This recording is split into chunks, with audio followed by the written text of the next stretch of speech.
Ça va lui faire tout drôle. Le député Émeric Caron donne rendez-vous à Arthur devant la justice. La guerre des mots est terminée, place aux avocats. Ce vendredi, le député Émeric Caron a menacé l'animateur Arthur de poursuites judiciaires suite à une nouvelle provocation sur X.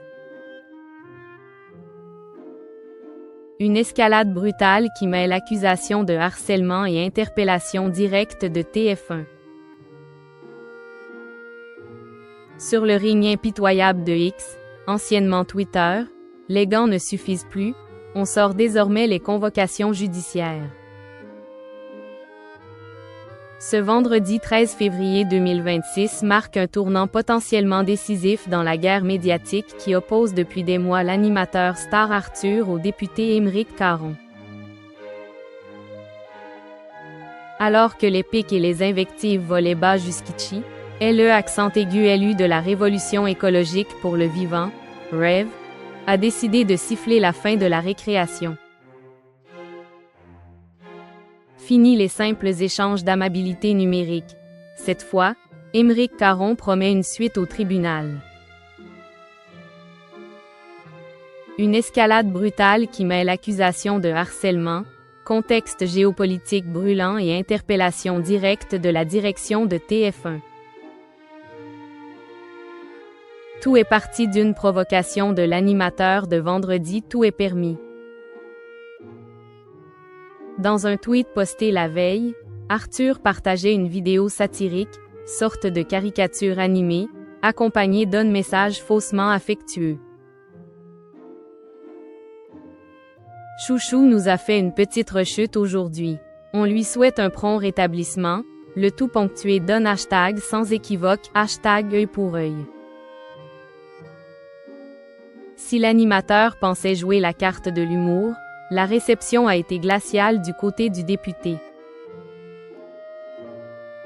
Loin de scènes amusées, Émeric Caron a contre-attaqué ce matin avec une menace claire et nette.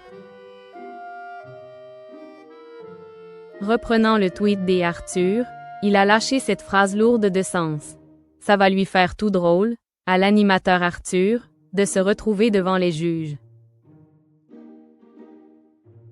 Le ton n'est plus à la joute verbale, mais à la procédure pénale.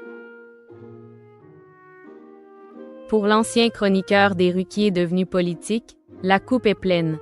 On va en avoir, des choses à raconter, promet-il, laissant entendre qu'il dispose d'éléments tangibles pour porter l'affaire devant les tribunaux.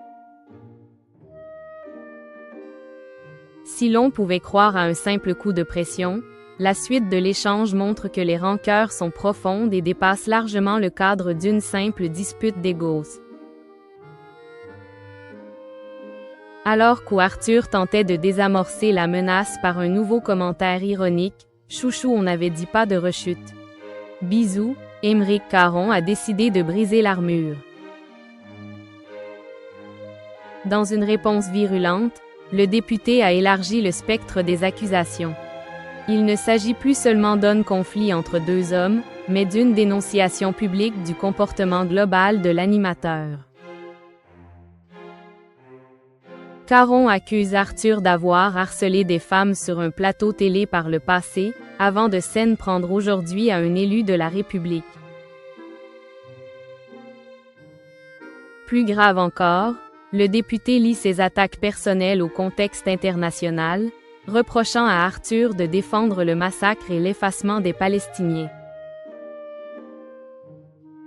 La conclusion du message sonne comme un verdict avant l'heure. Le temps de l'impunité est fini.